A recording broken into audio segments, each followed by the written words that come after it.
कार्तिक फोरबोनि बयनिसिमबो आंनि गोसो गोरबोनि खुलुमनाय सिबिनायखौ जासिहरनाय थाबाय।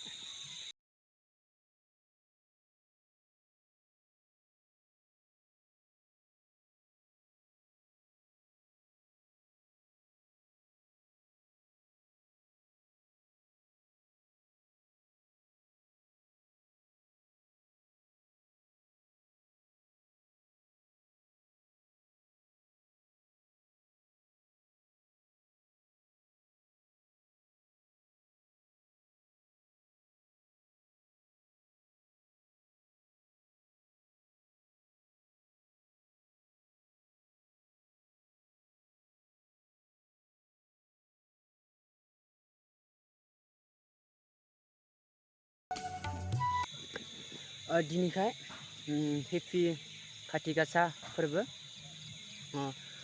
जोंनि गामियाव मानो होनबा जोंनि गामिथिंजाय खाथि गासाखौ कार्तिक मासनि 1 थारिख खालि फालिनाय जायो आरो गुबुन गुबुन जायगाफोराव आसिन मास लास्ट जोबनाय खालि फालिनाय जायो खाथि गासाखौ।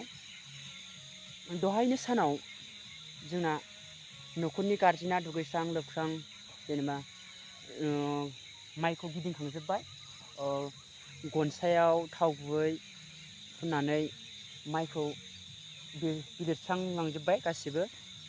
दा नै मोनाबाय नालाय गासा सावबाय जोंहा। आं सावफैदो आरो मामिया दहायो गिदिंखांबायमोन, दुब्लिखौ गिदिंखांजोब्बाय। आङो सानसेखालि आबौनाव सोंदोंमोन, खाथि गासा सावनायाव जेनेबा गनसायाव थाव गुबै फुननानै मानो माइखौ बुस्रिनाय जायो होननानै सोंदोंमोन आं आबौनाव। अब्ला आबौआ बुंबाय, आं एसे उन्दै समाव आं सोंदोंमोन आरो आबौनाव।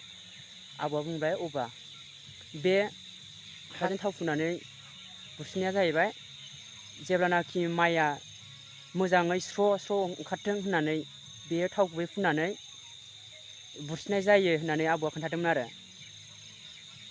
कार्तिक राजाया, आबौआ होनबावबाय, बे कार्तिक राजाया दाउरायाव गाखोनानै बेरायो होननानै खोन्थादों आरो आबौआ। ओमफ्राय आरो कार्तिक राजायालायनो थाइगिरजों नाजों जायोनो। बिनिखायनो बर'फोरनि गेजेराव दासिमबो थाइगिरजों नाजों जायो आरो कार्तिक गासा फोरबोखालि थाइगिरजों नाजों जायो। बर'फ्रा फोथायो। सावखांबाय, दा न'आव कार्तिक गासा सावनो फैदोंमोन आं, दा सावखांबाय, थांसै दा न'आव, मोनाबायबो। आंनि भिडिअखौ नायनायजों लोगोसे खालामदो आरो आंनि चेनेलखौ शेयार कमेन्ट खालामदो। हेपि कार्तिक फोरबो।